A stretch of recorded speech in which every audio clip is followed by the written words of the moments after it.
Welcome to Pause for the Truth, where you can sit back, relax, and hear an honest dialogue about health, wealth, legal, and social issues. The hosts are Dr. Rogers Kane, family practice physician, and Jocelyn Turner, health education consultant, with co hosts from the Northeast Florida Medical Society and its foundation. Stay tuned for the truth about matters affecting you and your family. We're here to tell you what's really going on and why.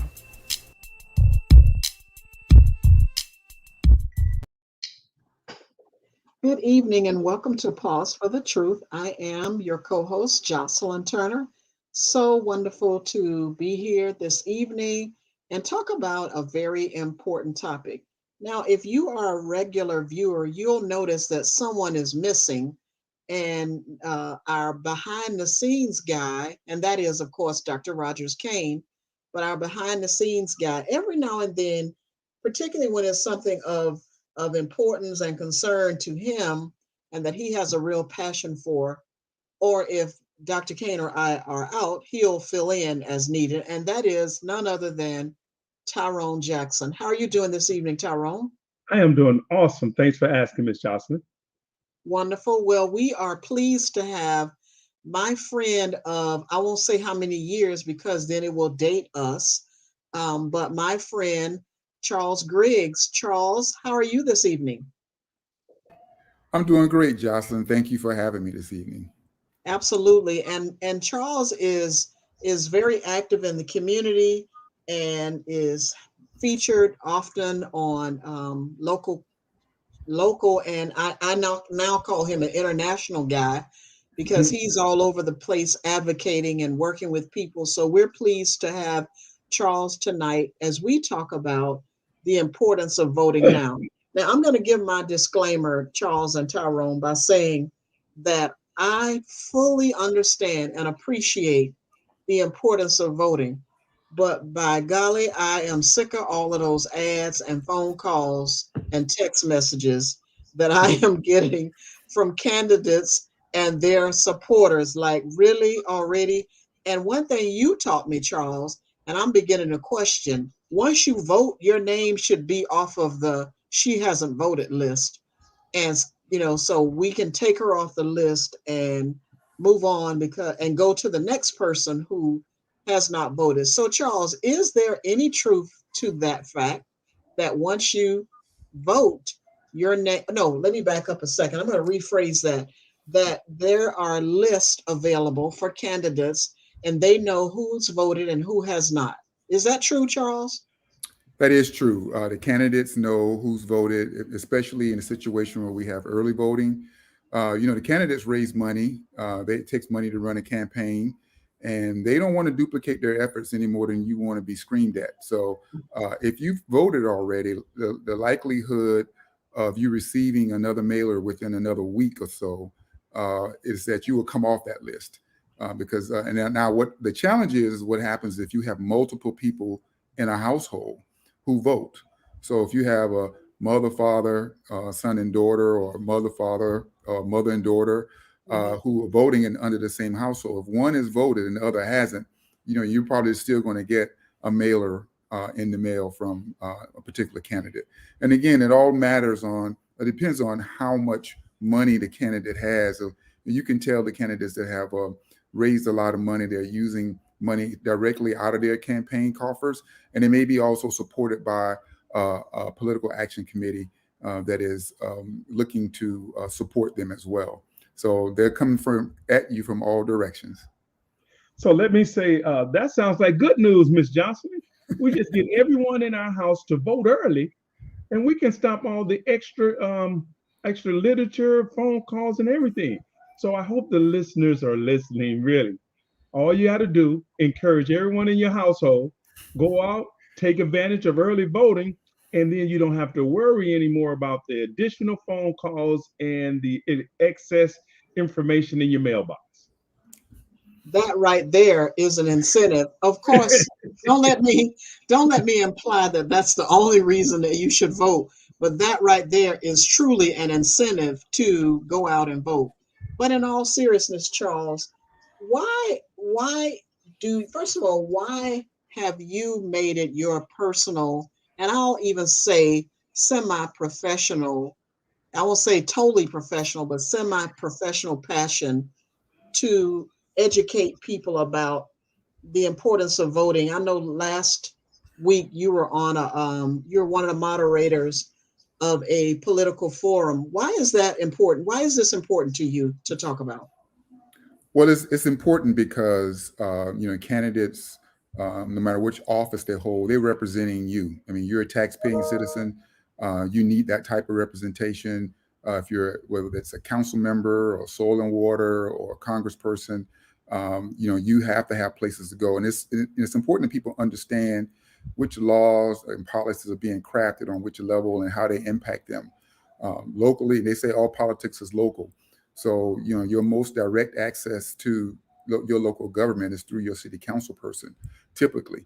And normally you start that through, if you're living in a community, through some type of community organization, whether it's a CPAC or a nonprofit organization. You're building access to that representation through those organizations and your own personal education, from potholes to economic development. All of those issues are very important to the community. And these representatives, these people are representing your voice in government. We don't have the power as citizens to directly pass policies. We have tools that we can use to see that policies are passed. But if you have a representative, someone who has been elected in office, they're really supposed to listen to you, listen to your concerns, and find, really service you. Sometimes the answer is no, they can't help you, but they're really supposed to provide that customer service to you as a tax-paying citizen that I hope you feel like you're being properly represented as a citizen. That's why it's important, because without that voice, you see neglect in the community. You'll see situations where you don't feel like you're properly represented, and you got another guest coming in. I got another guest coming in. Yeah, second day of school. So you'll feel like you're being properly represented. So you make sure that that you are paying attention to what's going on in those chambers. And so that representation is very, very important. You don't want to take it for granted. And the problem is that people typically find out about that representation and how important it is the hard way. They find out when something's happened in their community. They've gotten fed up with something, and they seek counsel or help or support from their local representative, and they can't get that help, and now they feel frustrated. So it's important to get the type of representation you have going in, making sure people are and their philosophies in line with your philosophy and your priorities, and you feel like you have open lines of communication for that particular person who's holding office. Yeah, and Ms. Johnson, think about it as I think about the shows that we've done over the time we've been running Pause for the Truth. This is show 53, and how many times have we come to the conclusion that one of the things that we can do to address whatever the podcast was that we need to engage our politicians. I mean, that's one of the ways that we can make a difference. It is upon us to call them to the action that serves us best. Mm-hmm. And I know it's come up multiple shows. So this is a great opportunity to put the emphasis back on that. Yeah, it's sad that people are apathetic about voting and they think that their vote won't matter. But I know one of the things, and for those folks who are not in Jacksonville, one of the things there's a referendum on our local ballot about adding to the county millage rate. And I am not an elected official. You heard at the onset, I am a health education consultant. So I may be saying all the words wrong, but bottom line, our local public school system is asking us to contribute extra money. Now, if you live anywhere in America or almost the world, the price of almost everything has increased. So for the school system to ask us to contribute just a little more to help them make ends meet, a lot of people are figuring I'm giving them enough money already. Charles, why is it important for people to consider adding that extra money into our local public school system? Yeah, so Jacksonville is a great place to live. One of the reasons why Jacksonville is a great place to live is because we have a fairly low tax base, right? So we don't pay high property taxes here. Our millage rates are fairly low. We enjoy a law that was passed, policy that was passed more than a decade ago, the Save Our Homes bill, where your property taxes cannot be increased more than 3% a year. That is uncommon in other states and other communities and other municipalities. But what that's done is it's caused for the lack of resources to occur. And when governments prioritize on how they're going to spend the money, how they're going to spend their money, sometimes some things just fall through the cracks. Some things get to the bottom of the barrel.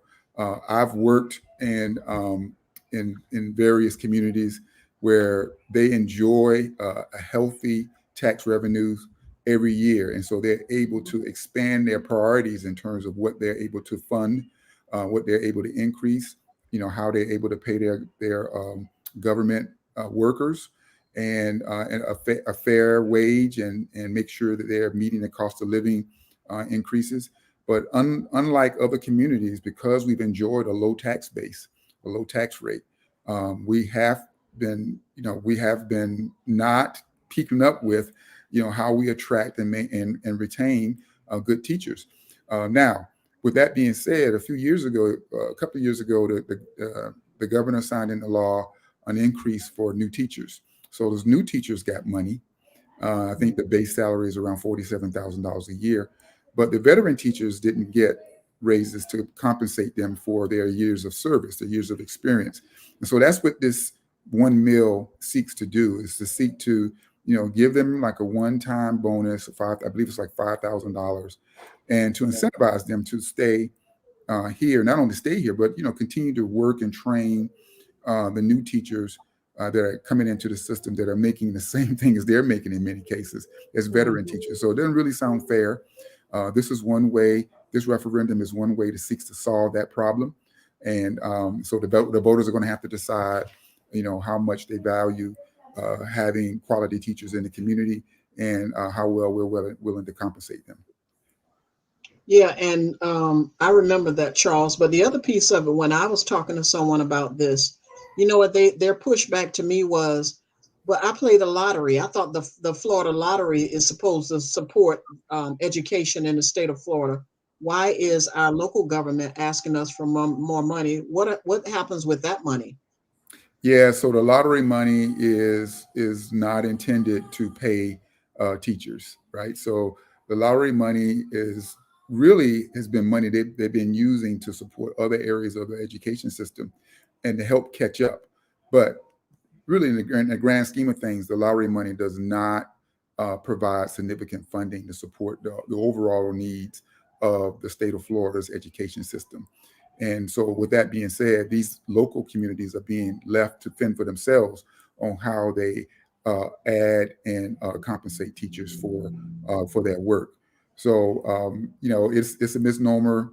The Florida lottery money, the funding from the lottery does not support the overall needs of teachers in the classroom. Right. So one of the things that I often think about is, and Ms. Johnson alluded to it just a little bit earlier, is the apathy of a lot of individuals to go out to vote. What do you think is one of the biggest reasons why we have so many people who are just not enthusiastic about voting with an opportunity to change things in their community? Well, the reason for that is because of apathy. The apathy comes when disconnected from the process itself. They're not aware. They haven't had any wins. They've relied on the government to help them with certain situations, and they haven't gotten the proper representation. They've seen other communities fare better than theirs, and it always seems like they're on the bottom. It always seems like no matter what the circumstances or situation is, they have not seen the type of success the type of policy movement, the type of laws passed that benefit them in their everyday lives. I mean, really, just think about it now. Here in Duval County, and what I'm talking about, we're speaking on behalf, talking about the Black community itself. When was the last time you saw a law passed that was passed specifically to benefit the Black community? I mean, given all of the disparities, all of the crime, all of the health disparities, all of the economic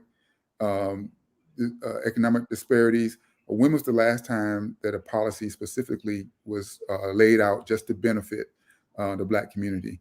It hasn't happened since since laws were passed back in the 70s for set-asides. And then, of course, those laws were outlawed in 2001, early 2000, 2001, 2002, for set-aside laws were outlawed. And then, so we haven't seen any of that, those benefits be duplicated. There's no way to do it because of the way the Supreme Court defines discrimination now. So there's nothing been done, nothing. So you can say that this piece of legislation was strictly enacted to benefit Black people, period. It hasn't happened. So when you're talking to people on the street and they feel like they're being run over by government, why would they vote?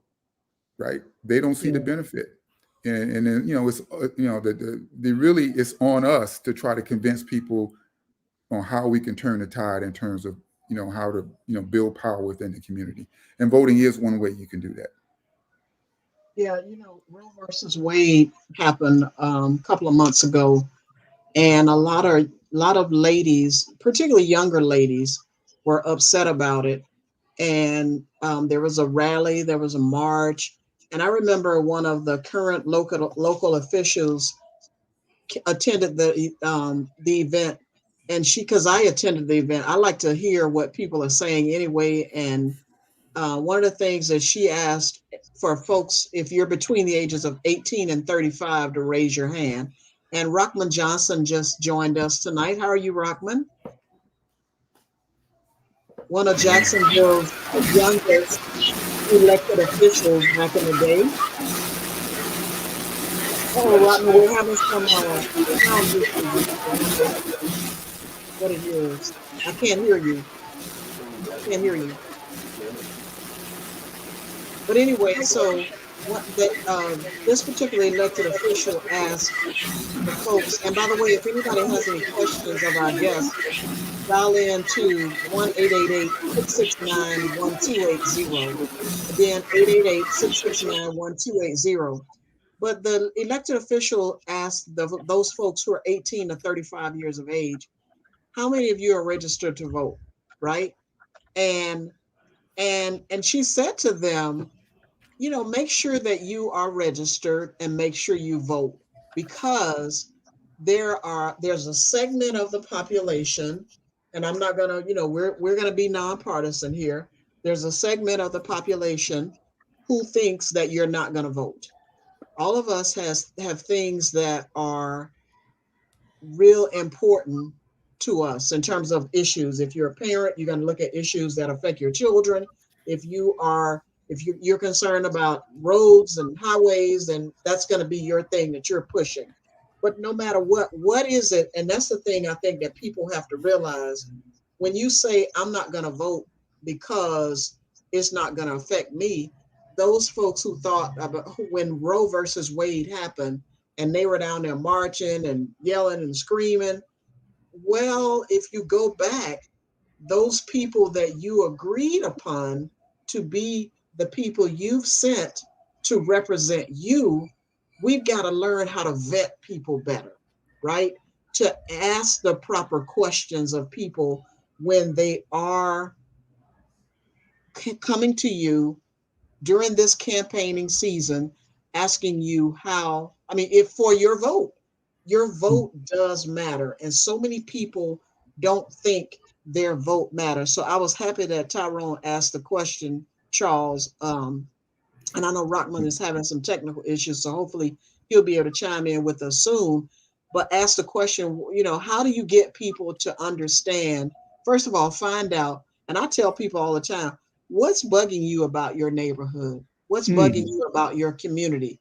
When these folks come to you and ask for your vote, ask them, how are you going to change because my thing that's bugging me, and I'm going to say it for those elected officials, those wannabe elected officials here in Jacksonville, is how come I haven't seen any growth of businesses along Martin Luther King Highway from Interstate 95 to 295, right? All Mhm. along near where Amtrak is. The only business that I've seen there, new business, is a Burger King on Edgewood and US 1. So, or excuse me, I won't call it US 1, I'm gonna call it Martin Luther King, right? How come there has not been any new business along that corridor, right? Mm. And so, for the people who are out there who say that they're concerned for the community, and so I don't want to go rambling on because it's not the Jocelyn hour, right?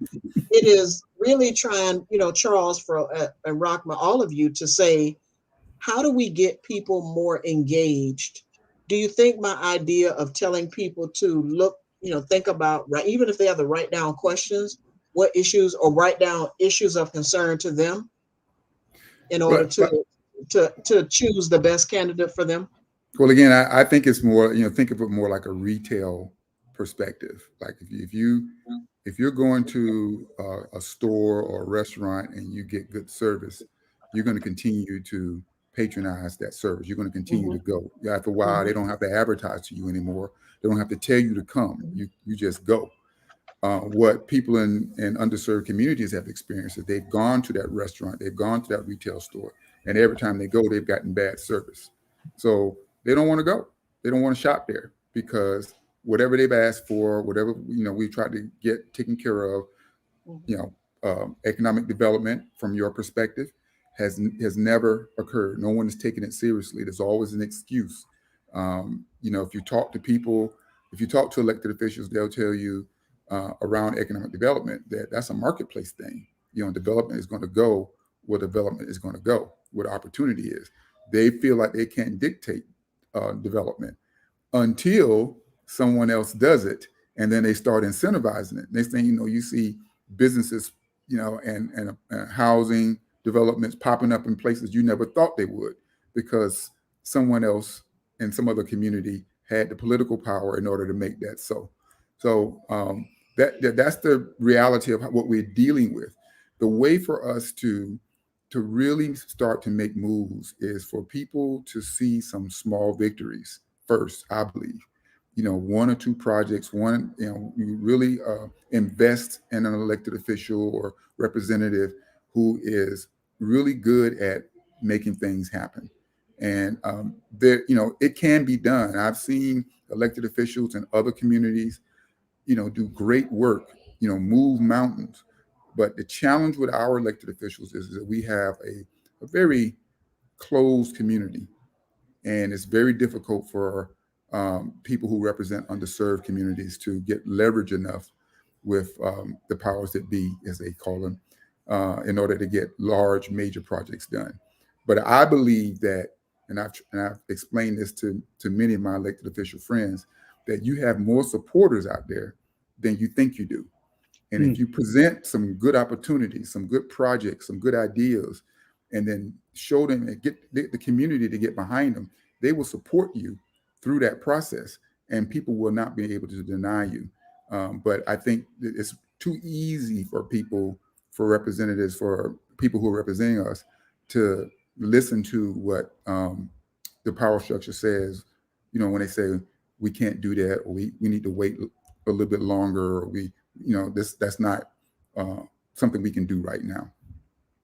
Well, I'll tell you, I know growing up in a predominantly Black community and looking back on the things that I saw compared to what I see now that I live in Jacksonville. So I grew up in East St. Louis, Illinois. It's one of the poorest Black cities. But one of the things that was very well prominent was getting young kids involved in the voting process. Starting at the elementary, there were mock voting for the local communities, And by the time you got to the high school, there were programs and things where the high school students were actually presenting cases that the elected officials were positioning. The power of that was these kids then took that information home to their parents and was asked, well, Mom, why are you not voting for this here? You know, this pothole been out in front of our house for all this year. And this candidate, he is saying that he's going to fix that, but you're saying that you're not going to vote. So you like that pothole. That pressure drove to greater voting responsibility.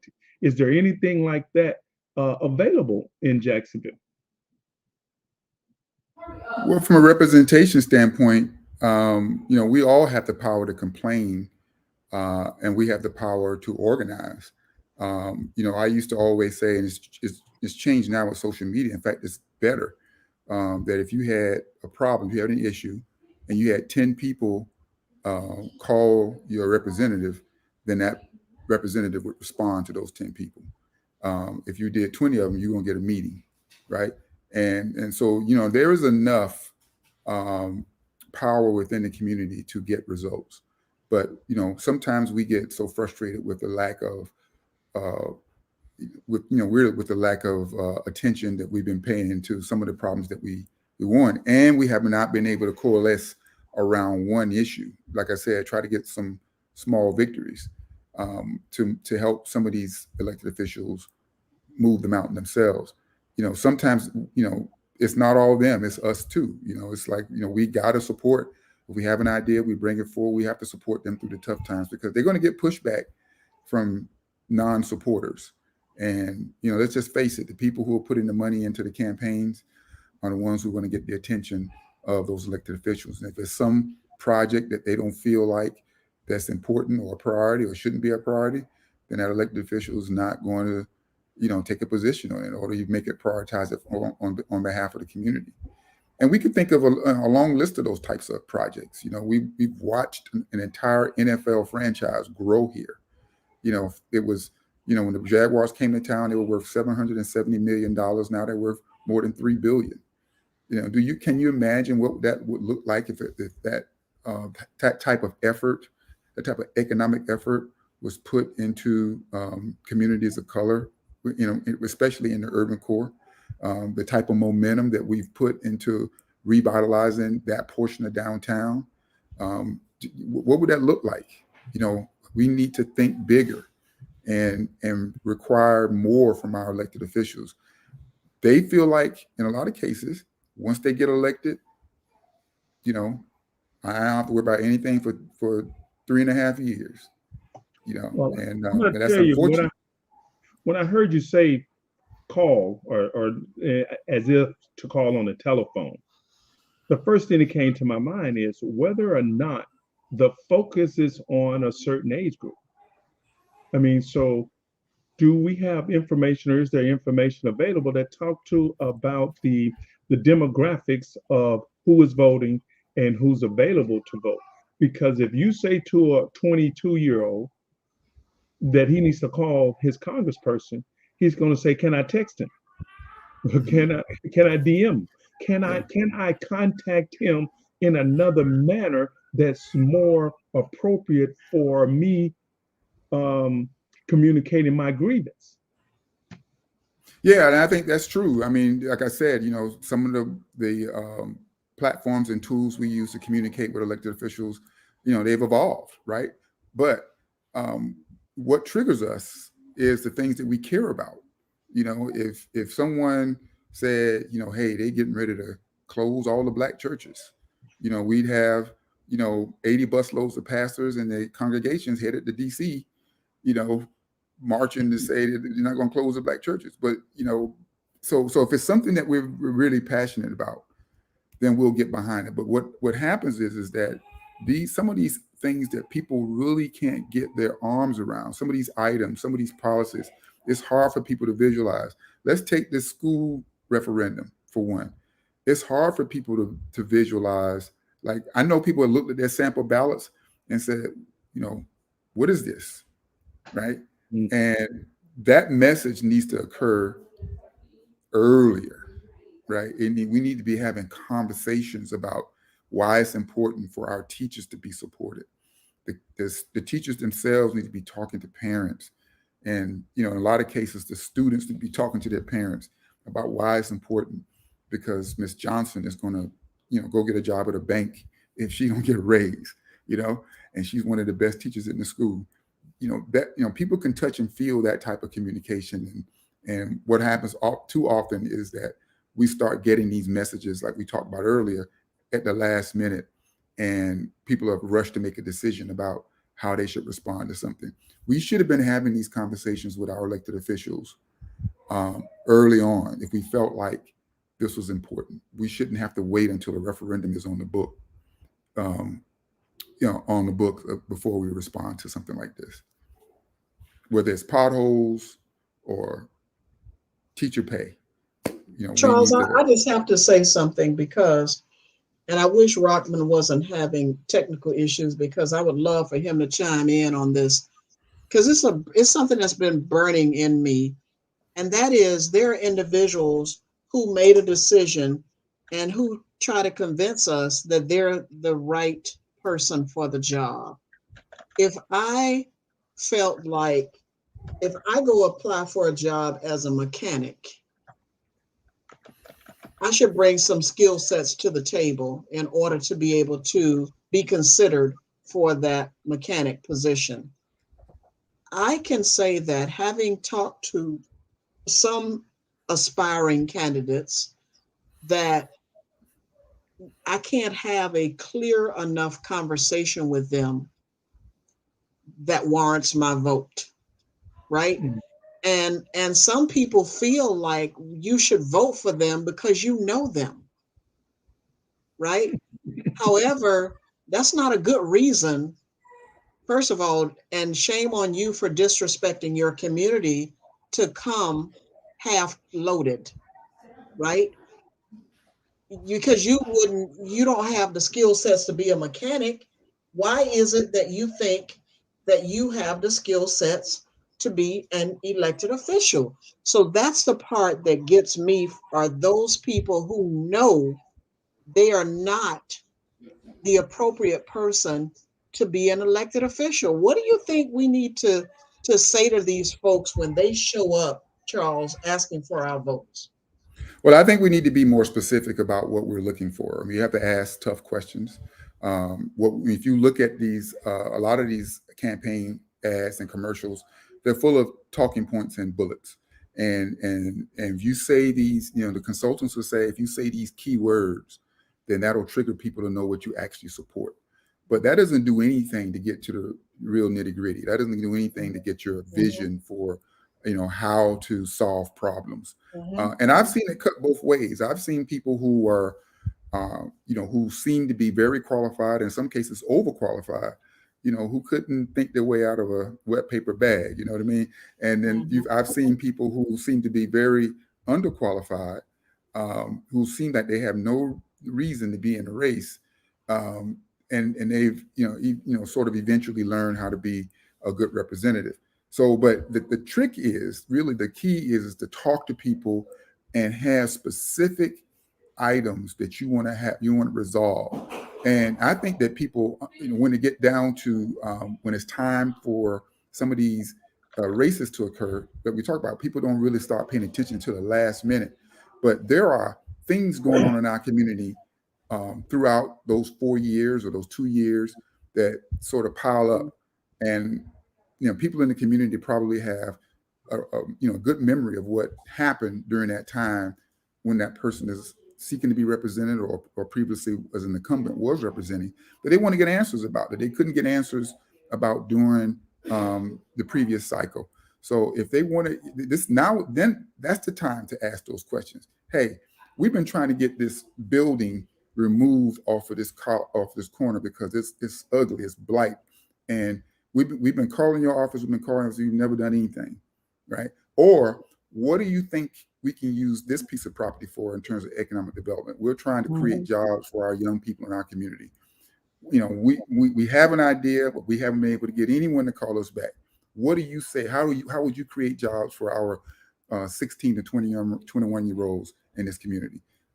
And then that's when you get to the meat, you get the meat on the bone. Then they aren't able to use sound bites and bullets for a conversation and policy recommendations. They have to answer those questions. And then you can tell whether they're qualified or not. And I think that's what we do. But we don't get those chances because we're so bombarded with the information we see in those 30-second commercials, and the flyers that come in the mail. So let's talk about the sheriff's race, because there are 4 men and a female. Well, I am a woman, so quite naturally, I would say and I'm not making any public endorsements of anybody. Oh, how exciting would it be to have a woman or female sheriff, right? But on a serious tip, how do people approach those candidates knowing that this past weekend, multiple people were shot and some died here in our community in Jacksonville? What should people say to those 5 candidates to try to help them determine which one is the best candidate? Not because candidate A attends my church, or candidate B and I go to the same barbershop or hair salon, but what are some legitimate things that people should say to each of those candidates to earn their vote? Yeah, so when you're talking to people about how they believe, how they view law enforcement, they have different philosophies on how law enforcement should be vetted out. Many people in the community feel like law enforcement should be predominantly preventative, right? They should, officers of the law should be saying and doing things to build relationships with community in order to help prevent crime. And then you have the people out there who feel like they need to use the long arm of the law in order to protect their property and life, right? So, so some people's philosophies are different about how law enforcement should be approached. And what we're seeing here is pretty much a diverse approach between the 5 candidates on how they view law enforcement. I'll give you an example. If you recall the state attorney's race, Melissa Nelson, who's our current state attorney, she campaigned on being a more progressive state attorney. And, what you've seen is her take a more progressive approach, even though her job is still to prosecute for laws that have been broken, right? So you've seen a marked difference in her approach for the previous one, Angela Corey. So what we're looking at here is an opportunity for the community to define whether or not they want significant change or somewhat change or things to be the status quo. Now, things are going to change somewhat because we're going to have a African-American sheriff, right? That's going to be one thing that changes. But there are marked differences in these candidates on how they believe law enforcement should be executed here in Duval County in Jacksonville. Some believe that there is a need for significant reform within the law enforcement office. Some believe that I think we have 2 or 3 candidates that believe that more engagement is the key, right? More community engagement, and then you have one candidate who believes that we should have a citizen review board, which the other 4 candidates believe that that's not necessary. So there are differences there that voters get to choose, pick from, and when the community makes that decision, we're going to have to live with that for the next 4 years and see how it goes. The environment for law enforcement has not largely changed. Police officers are charged with going out and have a duty to go out in the community and protect and serve. And many people believe that they're doing more protecting than serving. We'd like to see more service as a part of that. And that would change sort of the perception and the culture of how we perceive law enforcement, especially in the Black community. But the jury is still out on how that would be done. I haven't really heard anything from any of the candidates on how that would significantly change from the culture that is in place now. So, I think there's still some tough questions that need to be asked and answered. But I don't think that there's going to be a large difference between any of them, except one regarding changing the culture within. I don't think there's going to be a large difference in how we see progressive police reform within the law enforcement occur. Now let's talk briefly about, thank you, Charles. Let's talk briefly about lifetime politicians, those that jump from one elected position to another. So, there are some candidates here in Jacksonville that have held one position, either a local or statewide position, right? Well, now they're ending that because of term limits. So they're transitioning and now asking for our vote for other positions. Is it fair then for voters to ask them, so tell me some significant things that you accomplished during your years as a local official, for example, now that you want to, and that some things that you can take that will help you in your ambition. And I'm not talking about any particular candidate. I'm just saying, because I know there's one person who is in one state position and trying to be another state position. So I'm not singling anybody out. I'm just saying, so why do these people think that, do they really believe they've done a dynamic job that now that they could go on to the state level? And when is it time for them to go sit down, as Madea from Tyler Perry movie says, sit down somewhere and let somebody new come with fresh ideas? Because one thing Tyrone will tell us all the time, he reminds us how old we are and that we need to listen to some younger people and hear what they're saying. So tell me, Charles, what are your thoughts about people, lifetime politicians, jumping from one position to another? Well, I think it's both a blessing and a curse. Certainly, politicians who've previously served in office, the advantage and disadvantage they have is that they have a record, right? People can go back and see exactly what they did. They can tout that record or they can be ashamed of it, right? And but if you've been a good representative, you've been faithfully working on behalf of the people, typically, and in some cases, those people are going to want you to continue to represent them in some way or form. And in the cases of people moving from one state seat to another state seat, or one city council seat to another city council or school board or whatever, you learn things about what it's like to be an elected official. And so you minimize in some cases the learning curve there. That's one advantage. The disadvantage is that you have that record and people can see you through that record. If you haven't gotten anything done in your previous office, the previous position, then your opponent certainly going to use that to their advantage. But if you talk to anyone who's been elected, they'll tell you that they've done a ton of stuff, a ton of good things. And I just I always make sure they remind me what that is, because we're not always paying attention to everything all the time, right? So they have to make sure that they're clear on what those things are that they feel like they've accomplished. Sometimes politicians are working alongside other politicians to support other initiatives and other policies, and they want to be able to lay claim to it when they get ready to move to another position. But I believe that it is a blessing and a curse in some cases. But you can typically see the ones who've been good at what they've been doing because their work stands out. And, they may not have any blemishes on their record. They've been non-controversial. You can tell when they've been standing up on your behalf. And other politicians, they may be, they may have things that went on during their time in office that weren't, always positive, maybe some law enforcement things, and of course the other people will hold that against them as well. But if you're a previous incumbent or someone who's running for a new office, you have a record and you have to stand on that record.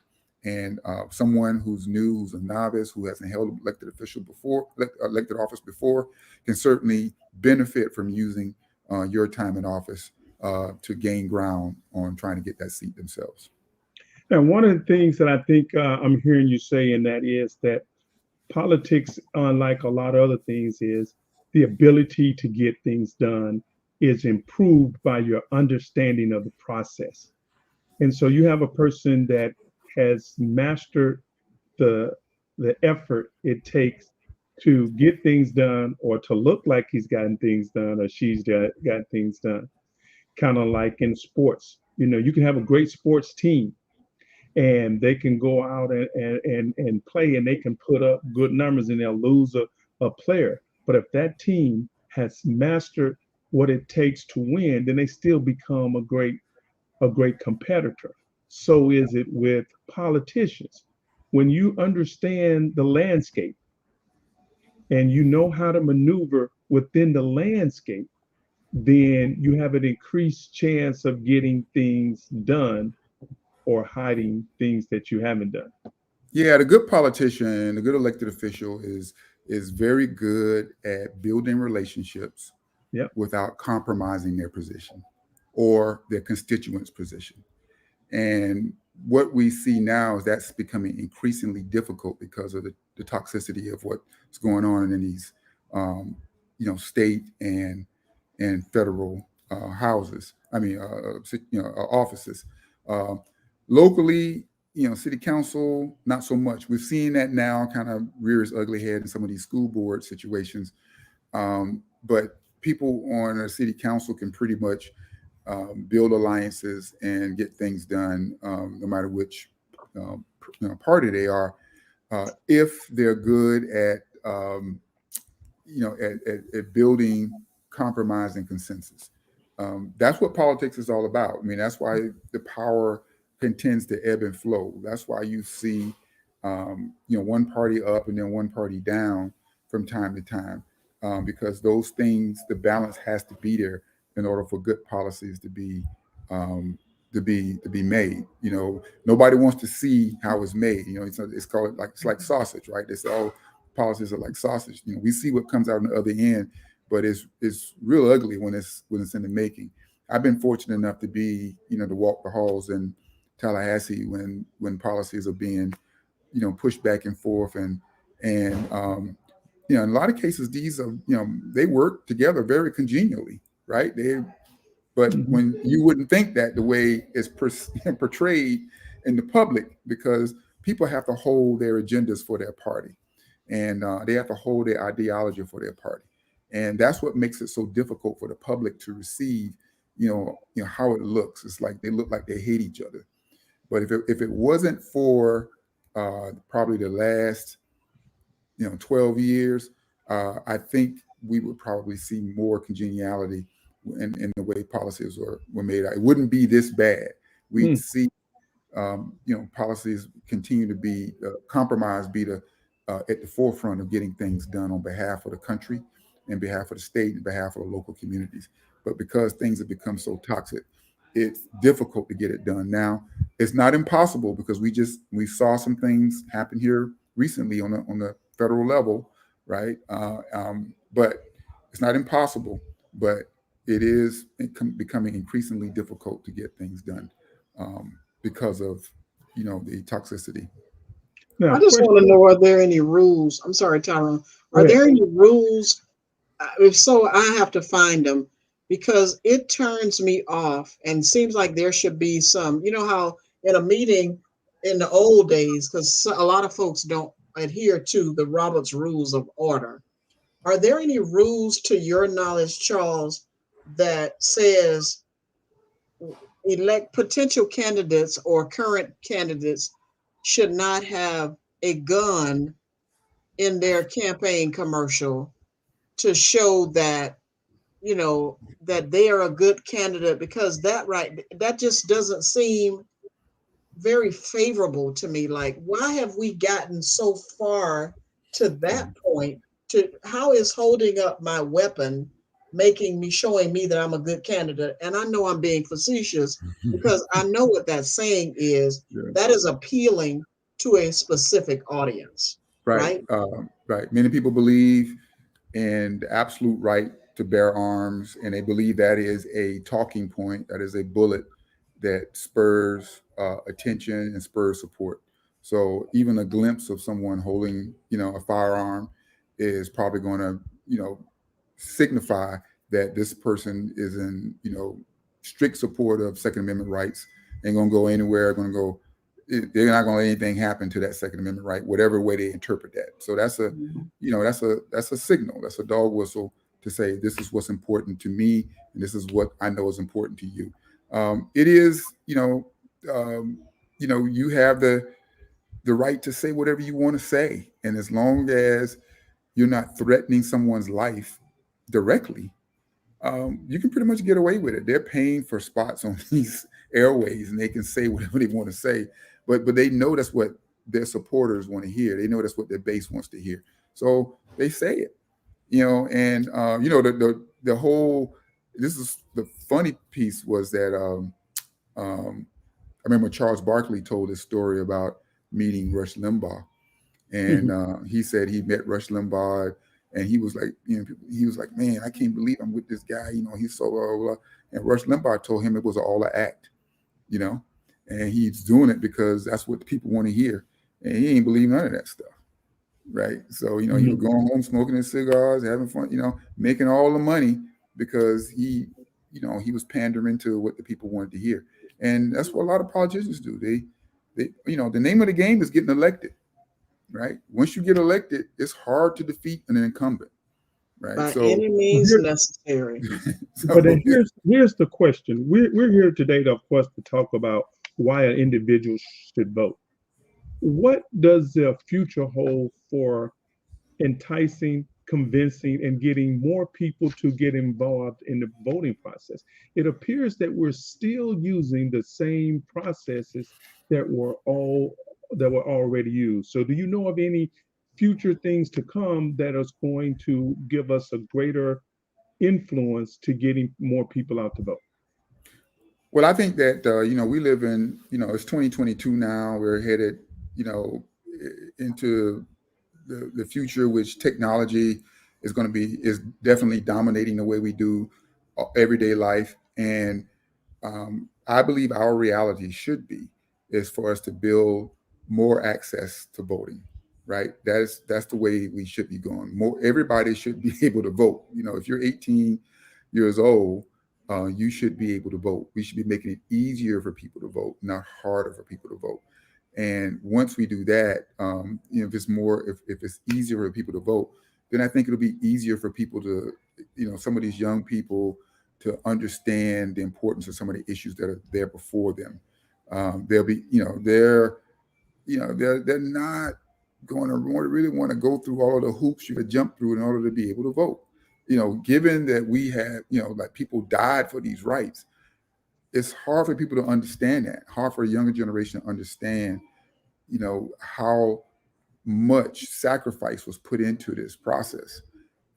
It's very difficult for them to understand that. They don't really feel that. It's like talking about slavery, right? We know people say, "Oh man, it's so hot. They would have had to kill me. I wouldn't have been right." Right. I wouldn't have been out there picking cotton. Right. Yes, you would have.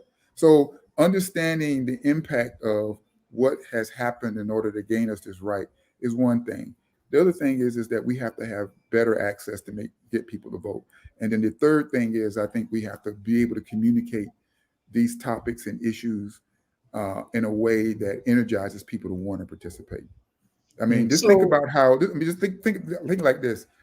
15 years ago, you were watching the NFL on 3 networks, right? You had ABC, NBC, and CBS.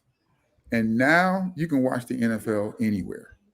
The stadium experience is different, right? Technology has opened up an avenue for more people to watch and consume football, right? And we should be thinking about, how we build access to voting the same way. We should be trying to get more people to participate.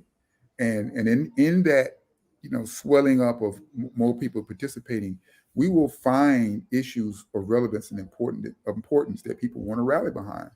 They may not always be the traditional things that we believe in, but they will reflect what the people who are itching to be involved in the process will want to see and hear and see change behind. No, Charles, what should someone do if, I'm sorry, Tyrone, someone asked me to ask this question right before we started the broadcast. They said that it was actually my mom. She said that her friend went to vote and she was turned away. What should people do if they go to the poll and they had their driver's license? Because I got a new voting card. I took my voting card because I thought my new card would get me. They don't want to see my card. She handed it back to me. I need to see your ID, right? And I'm like, what's the purpose of the card? The poll workers say the purpose of the card is to let you know where your polling precinct is. Right. Right. So this person, my mom's friend, said that they had their ID, but they were turned away. What should people do if they're turned away at a polling precinct? Yeah. So those cards that you receive in the mail are for information purposes only. Right. So, the supervisor of elections office has been sending out information since the ballots have been locked. I guess that's been probably about 6 weeks now.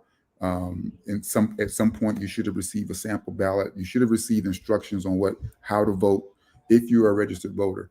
And then finally, you would have received that information with the card in it with the instructions on how to vote. If you were turned away at the polls, and from early voting, you need to go down to the supervisor of elections office and get that situation corrected. It may be something simple, maybe something as simple as an old signature, but they will have to deal with that situation at the supervisor of elections office. The poll workers there, they're just following instructions, right? They're just, everybody who walks in, they're going to ask for valid ID, and they're going to ask you, is this, they're going to look at your ID. They're not going to ask you your name. They're going to look at your ID. They're going to ask you is that your proper address? And you say yes. The signature line will pop up, and then you'll sign a signature, and they're going to look at your ID to see if the signature matches. And then they'll issue you paperwork to go receive your ballot. And that's how it works. But if something occurred in the process, maybe it was red flagged, someone may not have voted in a long period of time, or for whatever reason that their registration was invalid or red flagged, then they need to go to the supervisor of elections office to get it rectified. Wow, that's a lot. So you're saying that if a person, for no reason that they know of, goes into a voting place to vote and is turned away, then we're saying now that individual has to go to the supervisor of elections. Now, in the case where we're talking about older citizens and things of that nature, now we get into the challenges of travel and things of that nature. So we go back to one of the things that you were talking about earlier, and that's the accessibility of voting as a whole, and the process being more refined with technology and things of that nature. It's interesting as we have this conversation for those of us who can reflect and think about how we got to the point of our responsibilities. And Ms. Johnson will attest to, I have opportunity to talk to a lot of younger individuals. So my sons are young, and I try to stay engaged with them. And the things that I hear, all paramount to the point, is that voting isn't made for them. Mm-hmm. And I've had deep conversations. What do you mean it's not made for? It's made for everyone who's of the age. They said the process, the tenuous process does not lend itself for their generation. Right. And I believe technology can assist with that. I just believe that we have, too much technology at our fingertips, not to use this as an official way to support engaging more people in this process. But that's just me. We seem to be shrinking opportunities versus expanding opportunities. And, people shouldn't have to show up at the day of and not be aware that that something's going on with their opportunity to vote.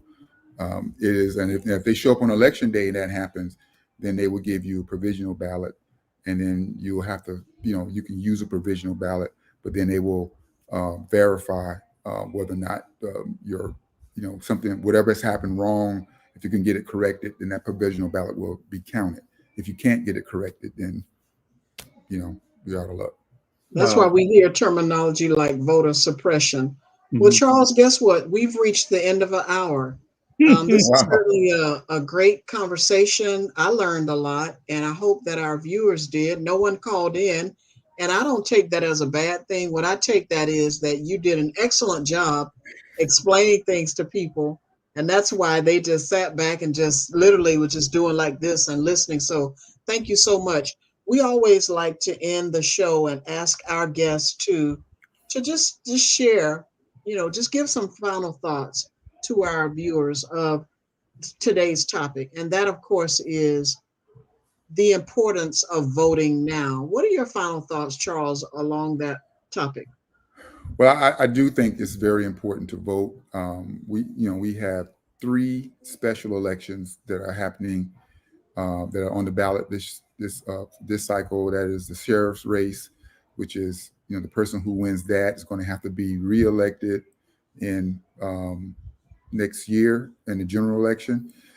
We have 2 city council races, 7 and 9, that are being, those seats are being vacated by 2 people who are running for state office. And so those special elections are going to dictate the momentum of the person who's going to be elected in, next year.